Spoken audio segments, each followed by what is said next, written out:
Hi folks, 30th of July today. Been raining most of the day, but it's cleared up a bit now. Down on the micro orchard, I'll just spin you around. So we can see we've got some quite nice pears, which is a relief. As I say, after I got hammered by the pear midge earlier on in the year, but as I've shown before, looking on the tree, it's not too bad, you know. There's some nice fruits on. Although one thing I noticed, the Concord pears don't seem to be making up, even though they are later variety, they don't seem to be anywhere near the size of the Williams pears. So I don't know why that would be, but anyway. So yeah, just looking up in the tree there, there's quite a lot of fruits on. Anyway, so it's time to put the wasp traps up. So I'll just show you, and the plums as well. I don't know if you can make that out, but they are starting to turn. So we need to get these wasp traps up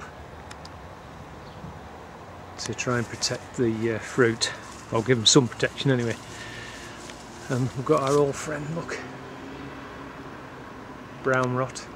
So again, if I see that, I try and remove them as soon as possible, try and prevent the spread of that fungal infection. That's another example, that sort of thing. That's just gonna spread, Brett. You can see the little spores already. So yeah, right, so this is, I've got these traps, and there's the lid with the string on. So all I've got here is a mixture of cider, white vinegar, some sugar and water. I won't have enough for 3, I should have enough for 2. So I'll get it set up and I'll come back to you. Okay, so I don't know if you'll be able, there's about, I don't know, about ½ an inch, 3/4 of an inch deeper the solution in there. So we'll just hang it in the tree around about head height or just above. Okay, so there it is. So it's actually set it quite a bit above head height. But that's pretty much where I put it last year and it worked very well. So I'll get the other one done. And then we'll have another look. Okie dokie, that's the other one in. I've put one in the plum tree at home, and so we've just got one to put over on the plot, sorry. And then that's those done. I've already had some autumn raspberries. You can see it'd be quite early actually. But the bulk of them are starting to come soon. And then we've got some big sow thistle there.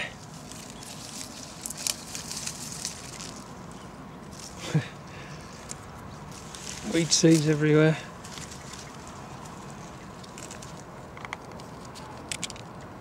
This is a blackberry I was given a couple of years ago. So it's its first time fruiting, and look at this, huge, some really nice big canes.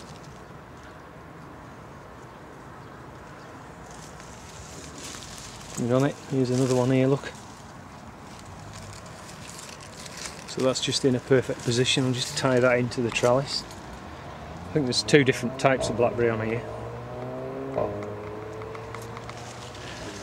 So you think I can do while I'm here? I'll just I'll pick the rest of these blackcurrants. Now it's dried out a bit, so I'll see you in a bit. Well, they were worth collecting. Not sure, probably be a good couple of pound there. Too good to leave on the bush, but I have left some on. The birds can glean those off, I'm sure they'll be glad of them. Quite a few. Just smaller ones left on there. So anyway, so I'm going to leave them for the birds. So when I was talking about the autumn fruiting raspberries, I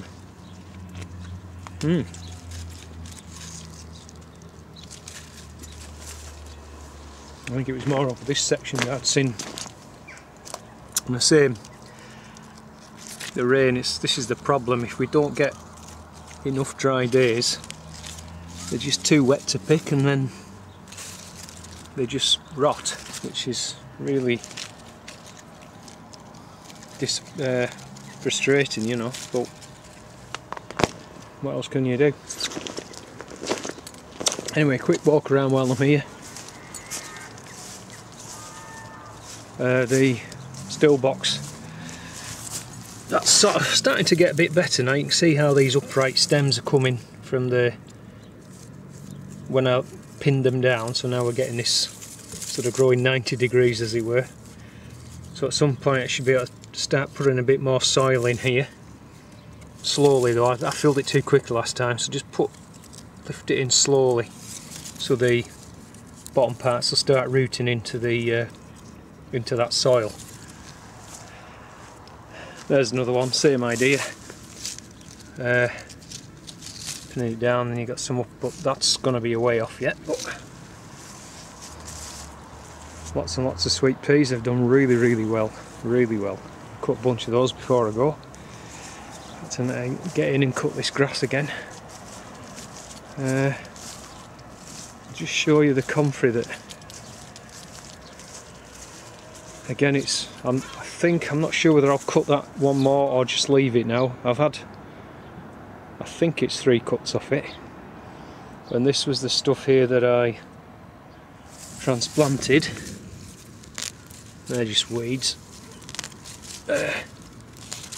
But they've all come back. The one that I buried deep, that's come back now. So got a nice comfrey patch going right along, and like I said, at some point what I'm intending to do is carry it on right the way down as far as I can anyhow, and I'll have absolute tons of comfrey. That's a nice apple. That is Arthur Turner, I believe. Yeah, very nice looking apple that. Clean too, no scab on it.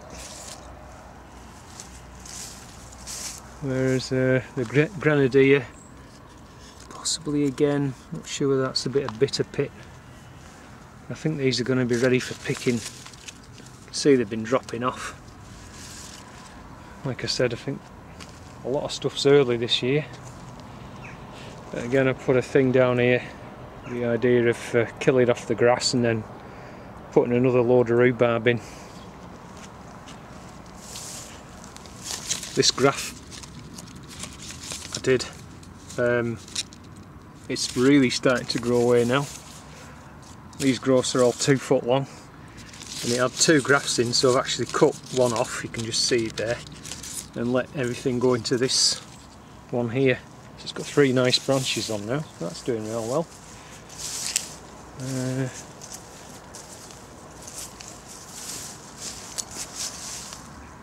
That's cider apple, that's Harry Masters' Jersey.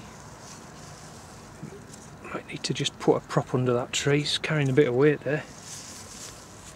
And a quick look at this bud graft that got damaged. So I cut it off, it got snapped off here, and you can see the bud is probably, looks as though it's turning back into sort of leaf vegetative growth, but you can see new buds breaking out, so it's definitely alive, it's definitely going to come back. It was just so frustrating that I didn't get time to tie it up before those gales came. So yeah, it's not looking so bad. The yield will definitely be down on last year, but that's alright. You can't have it, you know, that's the thing with cider apples, a lot of them tend to be, even though you try and thin them to prevent biennialism, sometimes it's just the nature of the variety, you know, you just can't help it. So yeah, I don't know whether that's I mean, look at that. I don't know why that's dropped off. There's a few, and again we've had strong winds, so it's probably wind damage. Anyway, there's a mower coming, so I'll check in with you guys again later. Bye for now. Yeah, so I've just been over on the plot, fed all the tomatoes, cucumbers, what have you, and so I'm just going to go home now, but lots of apples dropping off, so I've picked a few up for somebody who was asking about some. Bag of chard. Look at this, ripe plums. That's an all-time first, that. Never ever before this early, not even the end of July. First ever outdoor cucumber, variety marketer. That's got to be good, right? Nice courgettes. Another bunch of sweet peas, and of course the blackcurrants that you saw earlier. So it's going to be quite warm tomorrow, I believe. Could be 26, 27 degrees, which for us, you know, that's very warm.